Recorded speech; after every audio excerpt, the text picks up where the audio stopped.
Hola, buenas tardes. Para mí es un placer compartir con ustedes esta tarde y antes de empezar esta charla quería agradecer a todo el equipo de Bien, CAIRE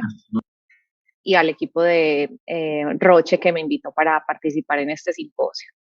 Entonces, el objetivo de los próximos 20-25 minutos es hablar un poco de cuál es la evolución que han tenido los objetivos terapéuticos en la esclerosis múltiple y para eso pues les voy a hablar algo del contexto y de la realidad a la que nos enfrentamos actualmente.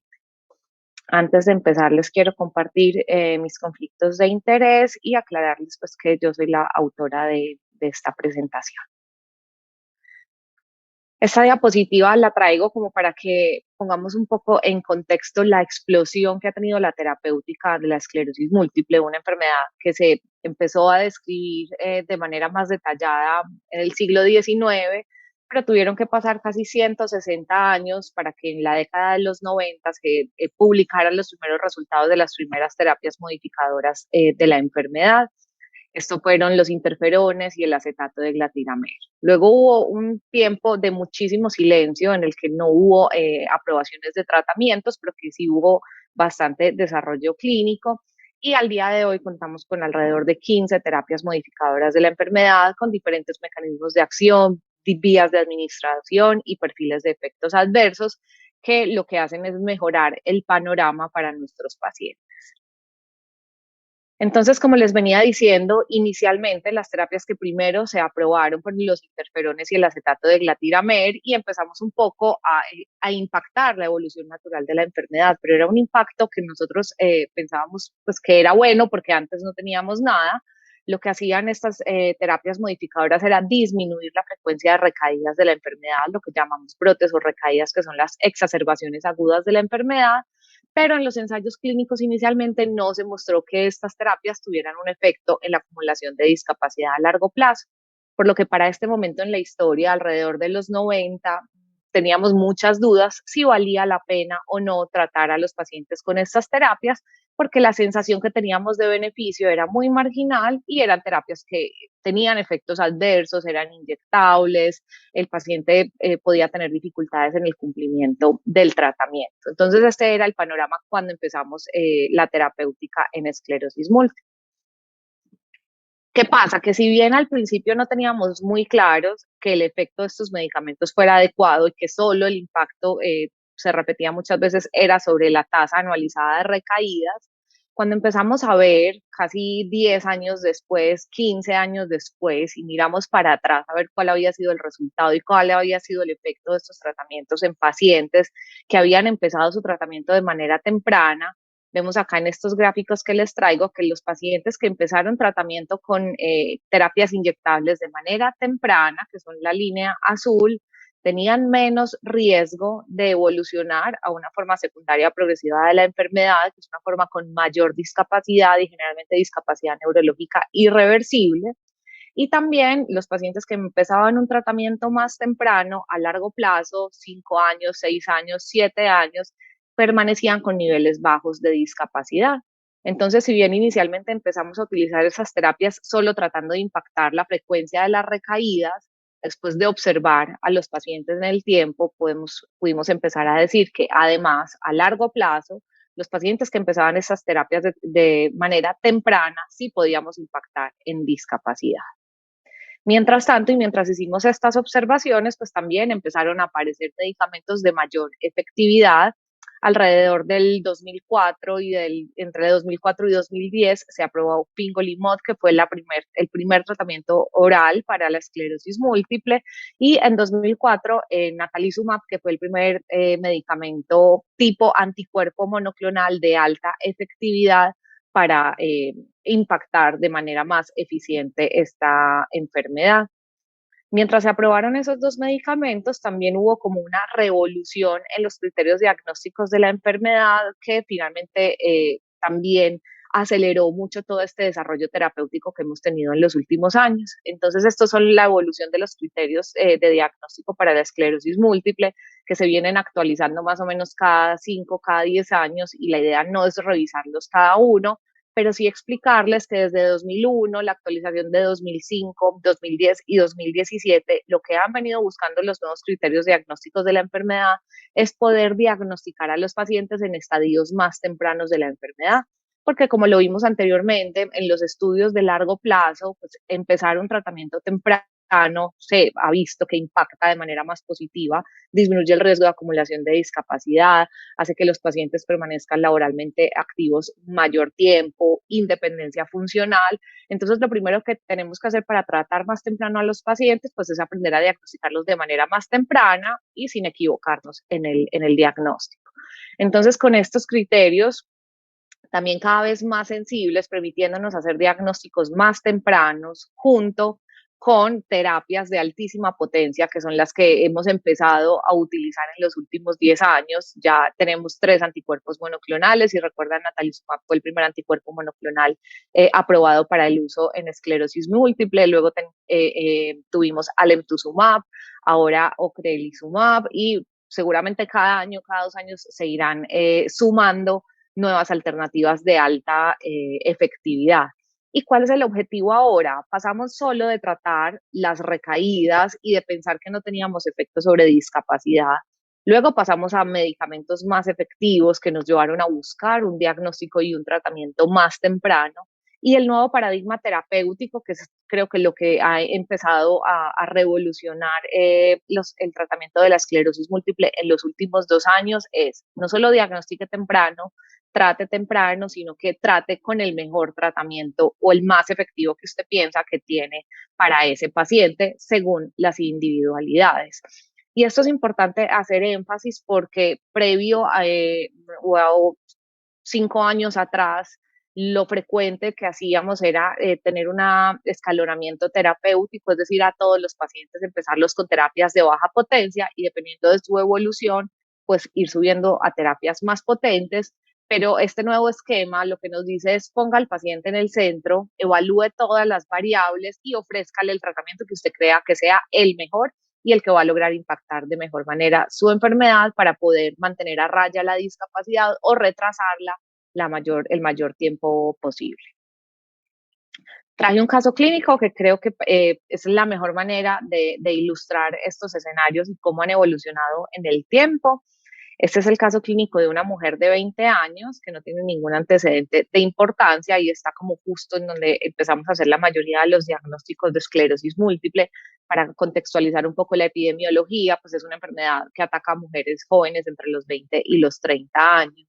Esta mujer en julio de 2019 empezó con un cuadro de vértigo que duró 2 semanas. Se pensó inicialmente en un vértigo periférico, que es lo más frecuente, pero el otorrino veía algunas banderas rojas, algunos signos de alarma que esto podía ser un síntoma de origen central y la mandó a evaluar por neurología.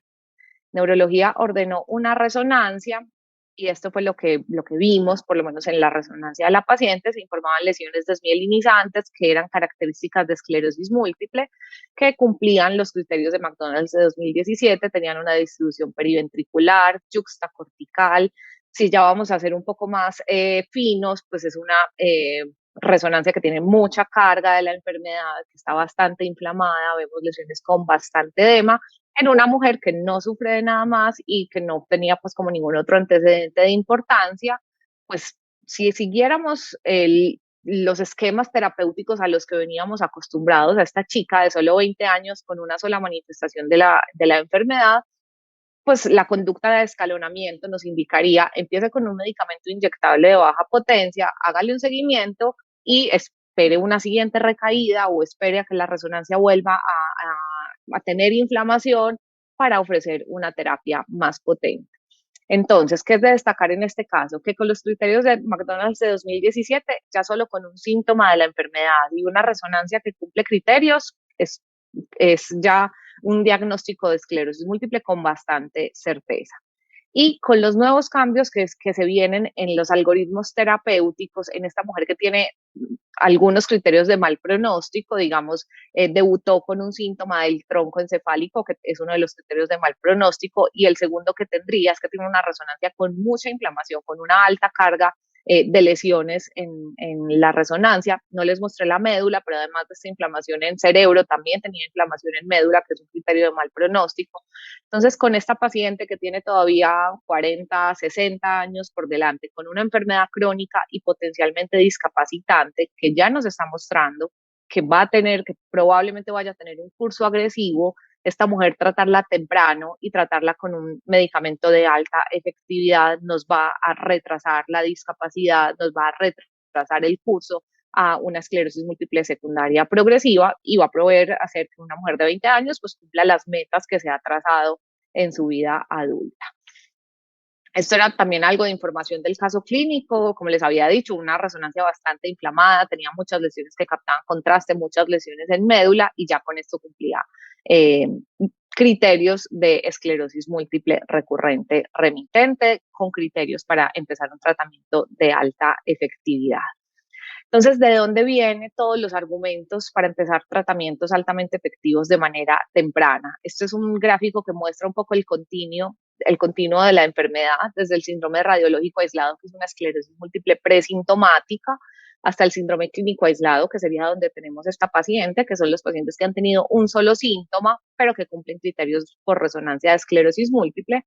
La esclerosis múltiple remitente, remisión o remitente recurrente, que son pacientes que ya van teniendo varios brotes de la enfermedad, y la esclerosis múltiple secundaria progresiva, que podemos decir que empieza más o menos 10, 15 años después del primer síntoma y que ya se caracteriza por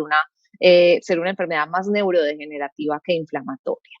¿Y por qué es importante tener en cuenta todo este espectro? Porque la respuesta a los tratamientos no va a ser igual según el momento de la enfermedad en que tratemos a los pacientes. Entonces podemos tener el mismo paciente, pero que si lo tratamos de manera temprana, como lo queremos hacer con la paciente que les puse en el caso clínico, que está joven, que hay mucha inflamación, que todavía su cerebro tiene capacidad de reparación, en ese momento es en el que vamos a tener la mejor respuesta terapéutica. Entonces, si para ese momento preferimos no empezar una terapia de alta efectividad y más bien empezamos con terapias menos efectivas, vamos a perder esa ventana de oportunidad en que los tratamientos son más efectivos.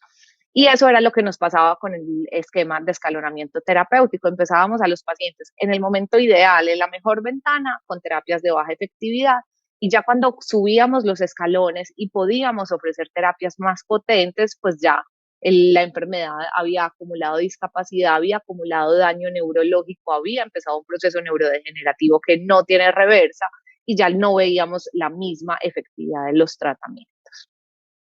En los últimos 2 años se han empezado a publicar muchos estudios de diferentes cortes, seguidas por mucho tiempo y con una cantidad importante de pacientes, que eso que nosotros veíamos en la práctica clínica, que las terapias más potentes eran más efectivas cuando las empezábamos temprano, pues también se empezó a ver en el resto de las cortes y nos empezó a dar como más ánimo de seguir esta manera un poco más agresiva de tratar la enfermedad. Acá les traigo de pronto los más relevantes que se han publicado en los últimos años. Este es un estudio que se publicó en el 2002 y tiene información de dos grandes bases de datos de pacientes con esclerosis múltiple. Uno es el MS-BASE, que es una iniciativa internacional para recolectar información de pacientes de esclerosis múltiple, y el registro sueco de esclerosis múltiple. Acá quisieron comparar los pacientes que habían empezado terapia de alta efectividad de manera temprana, que lo definieron como los pacientes que la empezaron en los primeros 2 años de la enfermedad, versus los pacientes que iniciaron estas terapias altamente efectivas, pero ya cuando habían pasado 4 a 6 años. Y como terapia de alta efectividad, ellos definieron los anticuerpos monoclonales, natalizumab, ocrelizumab y alemtuzumab, rituximab utilizado fuera de etiqueta y mitoxantrona. Entonces se hicieron un seguimiento de estos pacientes por cerca de 8 años y les voy a mostrar las curvas que son bastante ilustrativas. Lo que pudieron decir es que el riesgo de acumular discapacidad disminuyó casi que 34 veces en el grupo de los pacientes que habían empezado terapias de alta efectividad, que es la línea azul, si lo comparamos de manera temprana, perdón, los primeros 2 años, si lo comparamos con pacientes que también recibieron alta efectividad, pero que la recibieron 2 a 4 años después. Entonces, estos estudios nos empezaron a dar argumentos de, está bien, trate con medicamentos de alta potencia, pero además utilícelos de manera temprana. puede que el primer año o los primeros 2 años las curvas sean muy parecidas y no veamos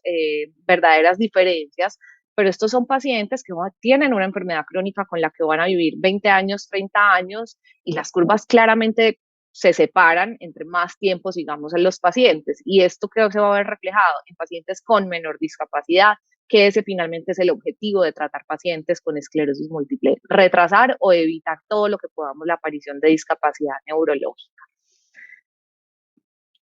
En este mismo año se publicaron los estudios de la Corte de Dinamarca, el Registro Nacional de Pacientes con Esclerosis Múltiple de Dinamarca, un diseño que buscaba algo parecido y era evaluar los pacientes que habían iniciado terapia de alta efectividad, tratamiento cero, versus los pacientes que habían iniciado su primer medicamento como terapia de baja efectividad y los observaron durante un seguimiento de 5 años. En esta corte, los resultados también fueron bastante similares. Lo que les quería mostrar en este gráfico es la proporción de pacientes que cada vez inician terapia más efectiva. O sea, en todo el mundo estamos migrando a empezar los tratamientos más potentes de manera más temprana. En el 2006, casi que todos los pacientes empezaban con terapia de baja efectividad o lo que llamamos terapias plataformas, y vemos como para 2018, pues el 15% de los pacientes de la corte danesa ya empezaban su primer tratamiento como terapia de alta efectividad. Y en este gráfico, que es la probabilidad de que empeorara su escala de discapacidad, dependiendo del brazo en el que habían iniciado tratamiento, podemos ver cómo el brazo de alta efectividad, perdón, que es el brazo naranjado, pues la curva se comportaba mejor, no, estos pacientes no acumulaban tanta discapacidad medida en su escala de EDSS, si lo comparamos con los pacientes que habían empezado como primera línea terapias de baja potencia. Entonces, ¿qué nos decía este estudio? Que el inicio temprano de terapias de alta efectividad, cuando lo comparábamos con terapias de baja efectividad, disminuía el riesgo de un empeoramiento en el EDSS. El EDSS es la escala con la que medimos la discapacidad en esclerosis múltiple, y que también impactaba la tasa anualizada de recaídas, que siempre ha sido como uno de los desenlaces importantes. En general, cuando hablamos de tasa anualizada de recaídas, es un desenlace que se alcanza de pronto más a corto plazo, y el EDSS o la acumulación de discapacidad es un desenlace que nos dice muchísimo de cómo ha sido la evolución a largo plazo del paciente. Del año pasado, otro estudio con resultados que van en la misma dirección, inicio temprano de terapias de alta efectividad y su impacto en la discapacidad. Acá se cogieron dos cortes, la corte danesa y la corte sueca, y las compararon. ¿Por qué compararon cómo se comportaban? Porque desde el punto de vista de sistemas de salud, la corte danesa siempre ha sido una corte muy conservadora, en las que por sus guías de manejo la mayoría de los pacientes van a iniciar con terapias de baja efectividad. Entonces, lo que se dieron cuenta es que en la corte danesa el 92% de los pacientes iniciaban o con teriflunomida o con interferón, que son terapias que llamamos plataforma, y solo el 7% de los pacientes empezaban terapias más potentes. Mientras la corte sueca siempre se ha caracterizado porque sus algoritmos terapéuticos son más de avanzada y son menos tolerantes a la falla y, digamos, son más agresivos desde el inicio de la enfermedad. Y como lo vemos en la descripción de la corte, solo el 65% de los pacientes empezaban con terapia de baja efectividad y alrededor del 35% de los pacientes ya empezaban terapia de alta efectividad desde el momento del diagnóstico. Entonces, también comparar estas dos cortes nos da información de cuál es la mejor manera de tratar los pacientes. Si de una manera conservadora, que es a lo que veníamos acostumbrados, o si empezar a dar un vuelco a tratar la enfermedad de manera más agresiva, pues tiene un impacto en la discapacidad de los pacientes. Y esto fueron lo que nos mostró este estudio. Los pacientes de la corte sueca tenían 29% de reducción del riesgo de un avance de la discapacidad versus la corte danesa, y también un 23% de reducción del riesgo de alcanzar un EDSS de 3, que ya estaríamos hablando de discapacidad neurológica moderada.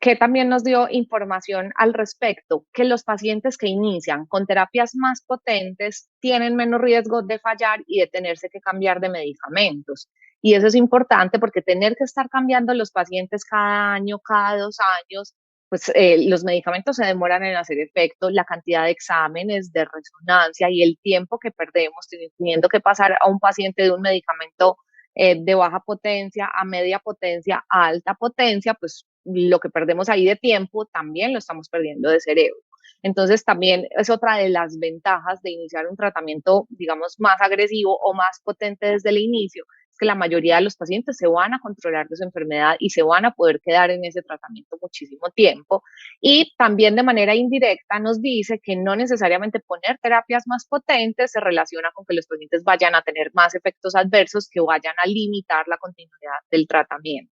Entonces, acá los pacientes que empezaron tratamiento más potente, pues se disminuyó el 22% el riesgo de que lo tuvieran que suspender y 12% el riesgo de tenerse que cambiar a otro tipo de terapias. Entonces, ya con esto quiero cerrar como llegando a algunas conclusiones. Los objetivos terapéuticos en esclerosis múltiple vienen cambiando en los últimos 25, 30 años desde que empezamos a tener las primeras terapias modificadoras. Inicialmente nuestros objetivos eran a corto plazo y se trataba solo de hacer que el paciente no recayera y no teníamos mucha idea si podíamos impactar o no la acumulación de discapacidad. Al momento, hace 10 o 15 años empezamos a ver terapias que además de impactar la tasa anualizada de recaídas, impactaban la actividad inflamatoria. Pero ahora, con las terapias que tenemos de alta efectividad, podemos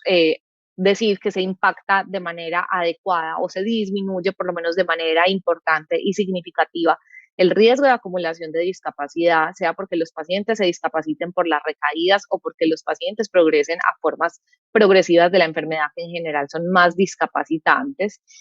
Y a pesar de que tenemos, digamos, la punta del iceberg bastante cubierta, lo que vemos clínicamente, las resonancias todavía desde el punto de vista fisiopatológico y para nosotros desde el punto de vista clínico, a pesar de todas las opciones que tenemos, todavía queda trabajo que hacer debajo del iceberg, ¿cierto? Terapias que sean más contundentes, afectando la atrofia y la fase neurodegenerativa de la enfermedad, poder tener nuevos marcadores de actividad de la enfermedad más allá de la resonancia, que a veces se queda corta en la práctica clínica, tratar síntomas invisibles de la enfermedad. Entonces, si bien actualmente tenemos un panorama bastante prometedor en el que podemos hacer muchísimas cosas por los pacientes y modificar de manera bastante buena el curso de la enfermedad, seguimos estando sobre la punta del iceberg y todavía pues nos queda trabajo por hacer y seguramente este panorama va a seguir cambiando y va a seguir evolucionando en los próximos años. Entonces, para concluir, los objetivos terapéuticos para tratar la esclerosis múltiple cada vez son más exigentes,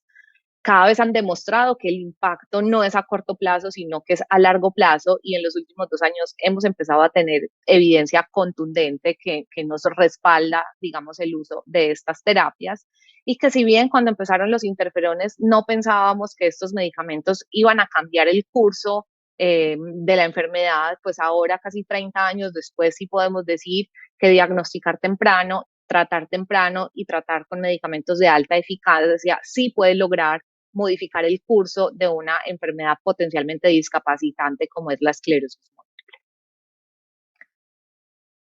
Con eso termino. Muchísimas gracias a todos por su atención.